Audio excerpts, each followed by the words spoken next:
주님 앞에 오시오 어서 빨리 오시오 주 안에 생명이 있네.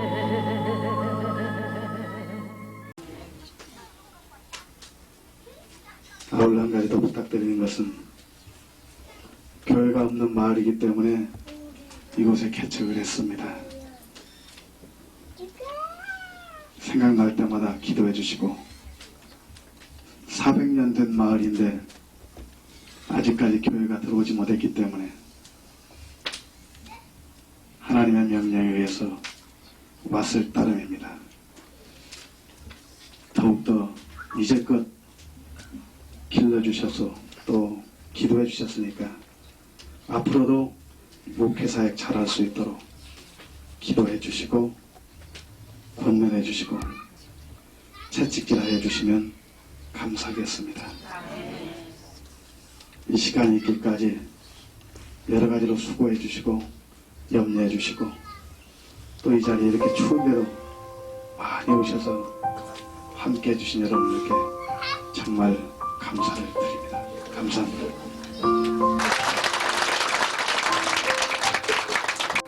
버러지 같은 너 야곱아, 너희 이스라엘 사람들아 두려워하지 말라. 나 여호와가 말하노니 내가 너를 도울 것이라. 내 구속자는 이스라엘의 거룩한 이인이라. 보라, 내가 너를 이가 날카로운 새 타작기로 삼으리니 내가 산들을 쳐서 부스러기를 만들 것이며 작은 산들을 겨같이 만들 것이라. 내가 그들을 까부른즉 바람이 그들을 날리겠고 회오리 바람이 그들을 흩어버릴 것이로되 너는 여호와로 인하여 즐거워하겠고 이스라엘의 거룩한 자로 인하여 자랑하리라. 이사야 41장 16절 말씀.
불협화음인데 제가 뭐라고 했냐면 김현식 강사한테 이상하게 불협화음인데 은혜로워.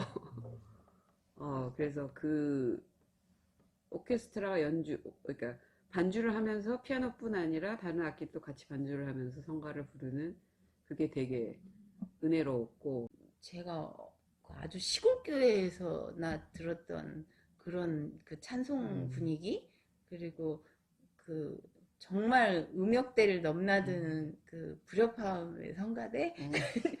근데 그게 이 교회 참 특이하다라는 느낌이 들어서 이 교회 참 뭔가 특이하다. 비유로 말하자면은 아름다운 교회는 무지개 같은 교회라고 말할 수 있을 것 같아요. 무지개는 빨주노초 파남보 색깔이 다양하잖아요. 그런데 하나의 무지개잖아요. 하나. 다양해도 하나. 그런데 어떻게 해서 그 다양한 성도들을 하나로 묶을 수 있었을까? 사실 모래알은 뭉쳐지질 않아요. 모래알이 뭉쳐지려면은 진흙이 있어야 돼요.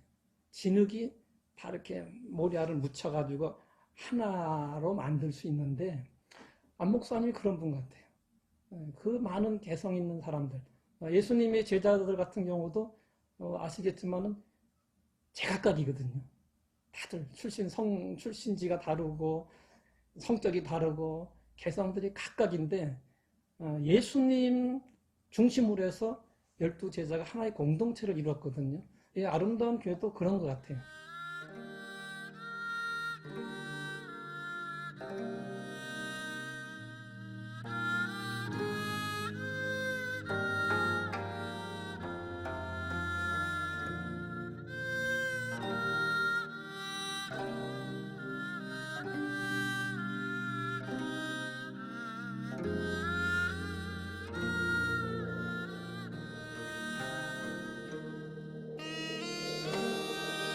세상 사람들은 죽으면은 끝장입니다. 지옥 가야 되기 때문에. 근데 믿음을 가진 사람은 하나님 나라라고 하는 그 하나님 나라에 소속되어 있기 때문에 그곳에 갈 수 있는 소망입니다. 우리 예수 믿는 사람들은 영생을 가졌어요. 근데 이해가 되지 않아요. 영생 가졌다는 건 죽어도 산다는 것이 이해가 안 돼요. 그 이해 안 되는 것은 신령한 것을 분별입니다. 영적으로 살아있는 사람들이 아니고 그 분별할 수가 없는 거예요. 우리는 대부분 죽음을 두려워하죠. 아브라함도 믿음의 천하이지만 죽음이 두려우니까 죽기 싫어서 아내를 누이라고 거짓말했잖아요. 다윗도 죽음이 두려우니까 어떻게 해서 미친 사람이 됐잖아요. 쇼 했잖아. 미친 쇼. 안 죽으려고. 하나님 나라가 있다는 걸 알면은 참 투정하지 않고 그냥 푹 가요. 내가 병이 걸리려나? 내가 죽을 때가 됐나? 저요. 아니 죽으라고 하니까 정말 왜 이렇게 어둡지? 이런 생각이 처음 들었어요. 이렇게 말씀이 첫 예배 때 들은 인상이 그랬어요. 저는 원래 제가 좋아하는 설교는 기승전결이 딱딱 맞는 설교예요. 서론, 변론, 결론이 있고 끝나면 무슨 말씀하셨는지 오늘의 메시지가 지난주하고 달라야 돼요. 저는 원래 그랬어요. 그랬는데 우리 목사님은 지난주나 다음주나 똑같아요. 계속해서 같아요. 100% 믿음. 죽음이란 무엇인가 천국소망. 근데 와서 그 전에 제가 외람되지만 들었을 때는 맨날 똑같은 말씀하시고 맨날 예배하다가 노래 부르고 제 취향 아니었거든요. 근데 이게 그 김현식 원사가 왔을 때는 그게 너무 좋은 거예요. 맞아. 이 교회라는 거는 저 메시지 하나인데 그 메시지가 아주 명확한 메시지가 딱 하나 잡혔고 지금은 이제 또 어떤 변수가 있을지 모르지만 정말 죽을 때까지 다닐 수 있는 교회를 찾았다라고 생각을 해요. 그렇게 죽는 얘기 자꾸 하면 빨리 죽는다. 왜 자꾸 그렇게 죽는 얘기만 자꾸 하냐. 이제 그런 얘기를 했는데 여기 와서 근데 목사님 매주 죽는 얘기 하시잖아요. 매주. 그러니까 정철희 집사도 생각이 좀 바뀌고 죽음에 대한 생각을 많이 하게 되고. 근데 저는 딱 와서 이제 목사님의 그 간단 명료한 그렇죠. 단순한 그 메시지가 그렇게 쉽게 얘기하지만 그 깊이를 알고 있기 때문에 너무너무 좋았죠. 저는 설교가 좋았고 지금도 뭐 매주 거의 같은 내용에다가 하지만 항상 은혜롭고 그 깊이가 느껴져서 아멘이 나오죠. 늘 하시는 말씀이지만 그 안에 늘 세우름이 있어요. 그리고 목사님의 설교는 목사님이 드러나는 게 아니고 하나님이 드러나는 설교, 예수님이 드러나는 설교, 성도들로 하여금 하늘을 바라볼 수 있는 설교, 목사님을 바라보지 않고 하늘을 바라보고 예수님을 바라볼 수 있는 그런 설교를 해주시는 것 같아서 내 개인적으로는 그냥 명품 설교다 이렇게 생각을 하죠. 근데 누구나 다 알아들을 수 있는 쉬운 말로 하시잖아요. 그죠? 어려운 말 없잖아요. 그런데 뭐 이렇게 우리 이렇게 오미수 선생님 되게 지적이시거든요. 그렇게 논리적이고 합리적이고 큐티할 때 보면 막 되게 논리적이잖아요. 되게 지적이신 분. 목사님 설교 너무 좋아하죠. 심플하고 누구나 알아들을 수 있고. 저는 그 뭐 어떤 설교보다도 목사님 설교는 정말 명품 설교라는 생각이 들어요. 어떤 설교를 하더라도 어느 곳에 가서 설교를 하더라도 웰다잉으로 결론을 내리곤 하시는데 이렇게 메시지의 주제가 분명하다고 하는 것은 성도님들 입장에서는 좋은 거예요. 교회적으로도 그렇고. 왜냐하면은 우리가 이제 돋보기를 가지고 햇빛을 이렇게 모아서 초점을 잘 맞추면은 엄청난 에너지가 생기잖아요. 불을 일으킬 수 있잖아요. 마찬가지로 메시지가 초점이 분명하면은 그만큼 신앙의 힘이 나오는 거예요. 에너지가 나오고. 그래서 힘 있는 교회가 되는 것이고, 또 성도들 개인적으로는 또 활력 있는, 생기가 넘치는 그런 신앙생활을 할 수 있기 때문에 목사님 설교는 그런 점에서는 굉장히 성도님들에게는 유익한 것이죠. 그 다음에 아무래도 교회인데 또 기도라도 하고 먹어야 되는데 그 눈 감으라고 기도하면 또 혹시 거북 갔다 올까 싶어갖고 우리 노래 하나 합시다 하고 난 다음에 노래를 했어요. 어떤 노래 할게요? 다 익숙한 노래. 이 풍진 세상을 만났으니 우리 할 일이 무엇인가. 믿음과 소망과 사랑 중에 제일은 사랑이라.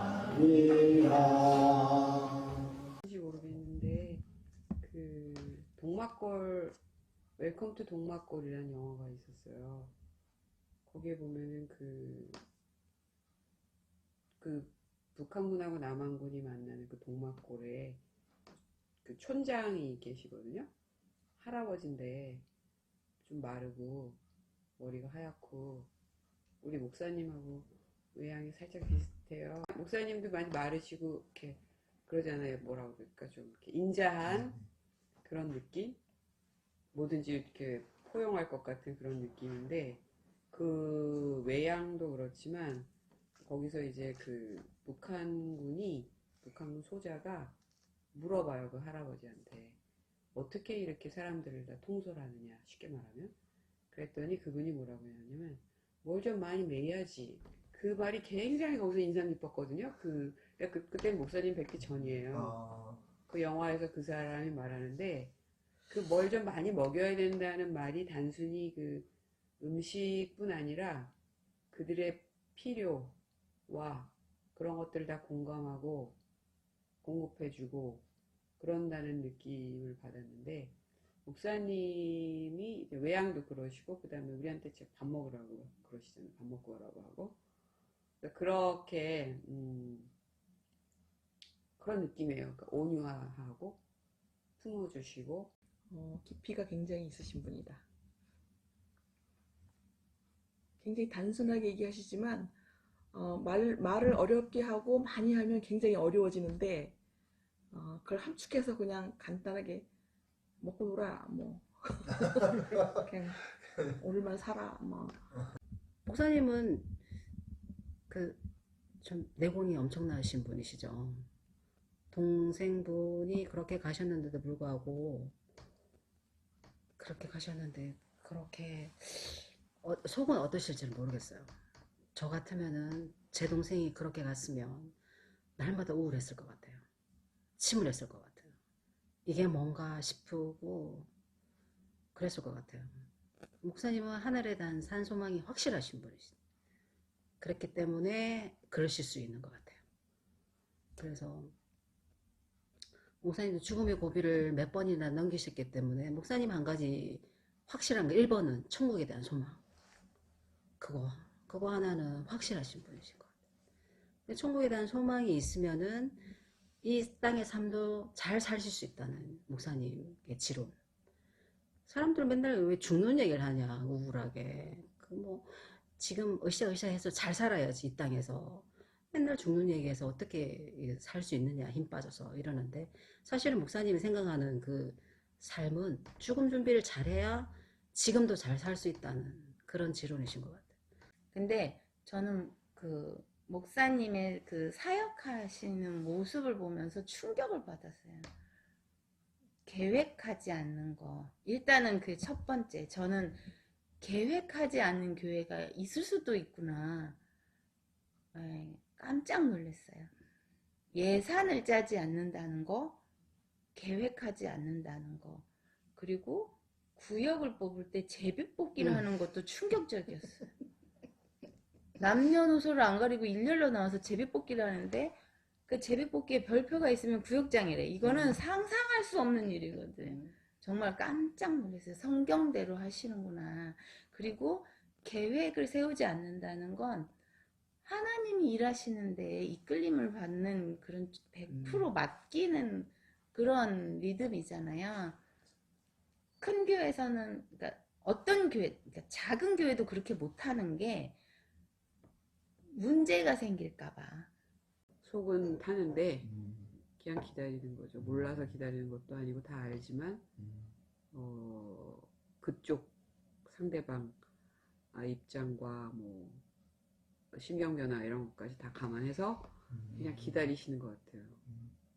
그게 그 마음이 얼마나 간절한지 뭐 절절한지를 알수록 이제 같은 마음이 되는 것 같고, 그런 게 이렇게 깊이 이렇게 뭐라 그러나 사그면 이제 더 이렇게 강력한 공동체가 되는 것 같아요. 물론 여러 가지 이유로 또 뭐 떠나기도 하고 그러기도 할 수 있지만 좀 쉽게 떠날 수는 없는 곳 같아요. 지금 우리 교회에서 그 목사님이 목회 철학이 딴 데 그 지역의 어떤 대표를 맡으면서도 이렇게 그 목회 철학을 실천하시는 것 같더라고요. 나눠주는 거라든가 뭐 이런 것들이. 근데 그런 것들을 사람들이 알 거라고 생각해요. 그 목사님이 하시는 저기들을. 근데 드러나지 않게 그렇게 하지만 그런 것들이 그 사람들의 그 마음속에 어떤 감동을 주거나 어떤 존경심을 일으킬 수 있는 그런 것들이라고 생각하거든요. 그 결혼식 했잖아요, 둘째 딸. 결혼식 했을 때 그 주례가 그 하객들을 전도하는 그 주례를 하시는 거예요.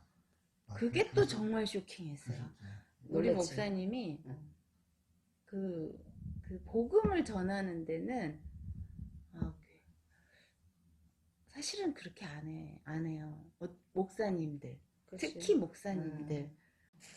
근데 우리 목사님은 영혼을 보면 그냥 정말 예수님을 전하는 거기에 이렇게 집중을 하시고. 우리가 초대 교회처럼 그렇게 살지는 못하더라도, 그죠? 재산 팔아가지고 뭐 다 골고루 나눠주고 이러지 못하잖아요, 사실은. 그러지 못하더라도 최소한 상호적인 냄새는 나지 않는 교회야. 예. 그런 교회였으면 좋겠어요. 이 목사님이 지향하시는 이 순수함이 그대로 갔으면 좋겠고. 그러니까 교회가 해야 할 일들이 많아요. 많이 있지만은 가지치기를 다 하고 가장 중요한 한 가지만 얘기하라면 할 것 같으면은 복음 전도예요. 복음 전도. 그런데 지금 사실은 교회의 영향력이 옛날 같지 못해서 전도가 잘 안 돼요.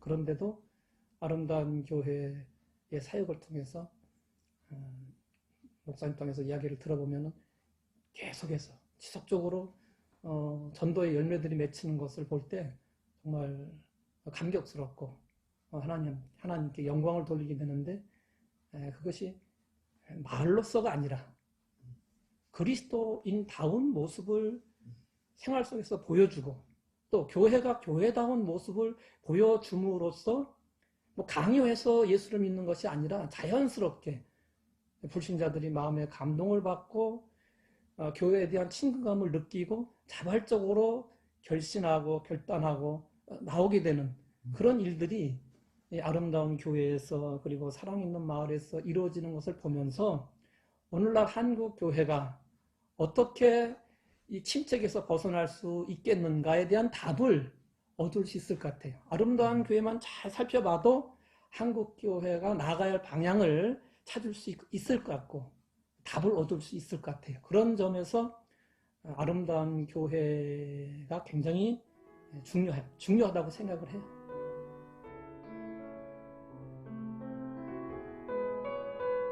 때마다 유혹을 물리치고 순수하게 목회할 수 있었던 것은 순수하게 하자는 처음 마음이 변하지 않았기 때문이었습니다. 저의 목회와 아름다운 교회의 역사가 얼마나 더 지속될지는 알 수 없지만 하나님이 허락하시는 한 그때까지 처음 마음으로 마지막 순간까지 달려갈 것을 다짐해 봅니다.